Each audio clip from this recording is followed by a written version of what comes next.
Ssaabasumba wamu n'obukulembeze bw'Eklezia bonna, mukadde waffe Katikkiro yawummula Musukulumu Joseph Mulwanya Mulise Mogerere n'obukulembeze okuva e Mengo bonna, Ssebo Honorable Minister wamu n'abakulembeze okuva mu gavumenti ya wakati mwenna, bakristu bannaffe mwenna, bassebo ne bannyabo, Omukama mulungi era obudde bwonna.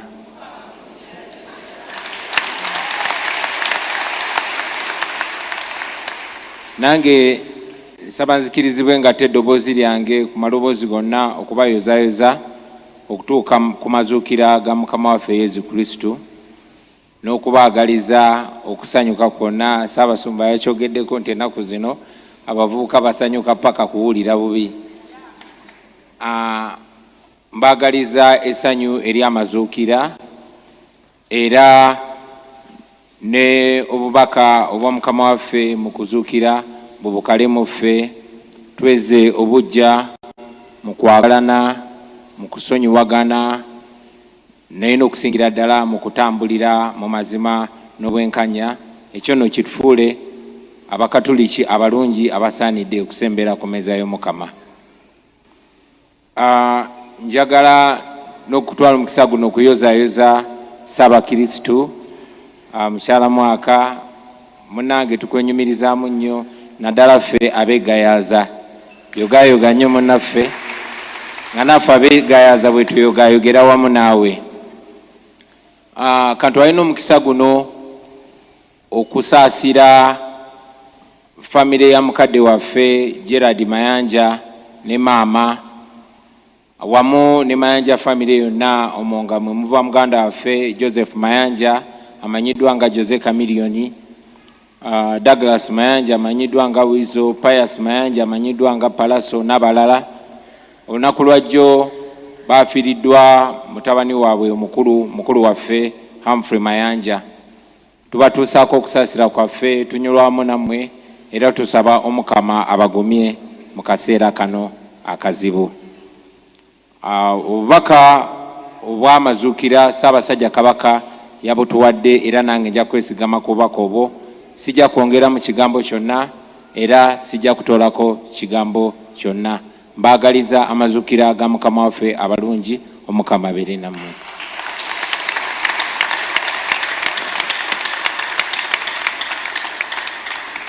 Webale nnyo Honorable Kyagulanyi omwana wa Maria. Obunno bwe bubadde obubaka bwa President Robert Kyagulanyi Ssentamu bw'abadde agenzeeko mu mmisa ya Pasika wali ku Lutikko e Lubaga, era nga obubaka bwe bumu Ssaabasajja Kabaka Ronald Mwenda Mutebi owookubiri bwe yafulumizza oba bwe yategeezezza Obuganda nti mulekeraawo okulumaŋŋana n'okuba nga mulyamu bannammwe enkwe. Bwe bubaka bwa Ssaabasajja Kabaka Ronald Mwenda Mutebi bwe yategeezezza Obuganda mu nnaku ebbiri eziyise. President Robert Kyagulanyi Ssentamu of course naye bwe yeesigamyeko nga wobiwulidde nti tasobodde kuba nga abuddamu, wabula Obuganda nga kussa na buli Munnayuganda Ssaabasajja Kabaka Ronald Mwenda Mutebi yatugaanye oba yatukuutidde obuteeryamu nkwe. Buno nno obubaka abugenda eri abo ababaka oba bewandiise abakungu abalyamu bannaabwe enkwe.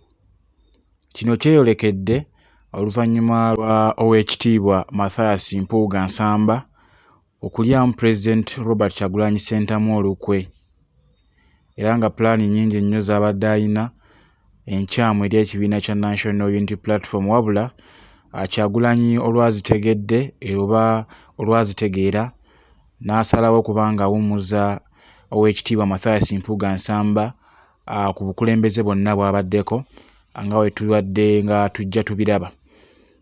Era mu ngeri y'emu ndowooza bwe bubaka bwa Ssaabasajja Kabaka okuba nga bwawulikiddwa oba nga bufaananako. Kyamazima kyo ensonga ezigenda mu maaso Ssaabasajja Kabaka empologoma ya Buganda ezimanyi bulungi nnyo, era osinziira ku bubaka buno ekyamazima Kabaka amanyi buli kimu ekigenda mu maaso. Kale byonna ebinaba bigenze mu maaso okuba nga bituukawo, tugenda kuba tubibatuusako obutereevu nnyo no ku Bobi Television Uganda. Wabula gompya nsabye osubscribinge okwate ekkadaako so that ofuna byonna bye tubataddeyo wano ku mukutu ogwa Bobi Television.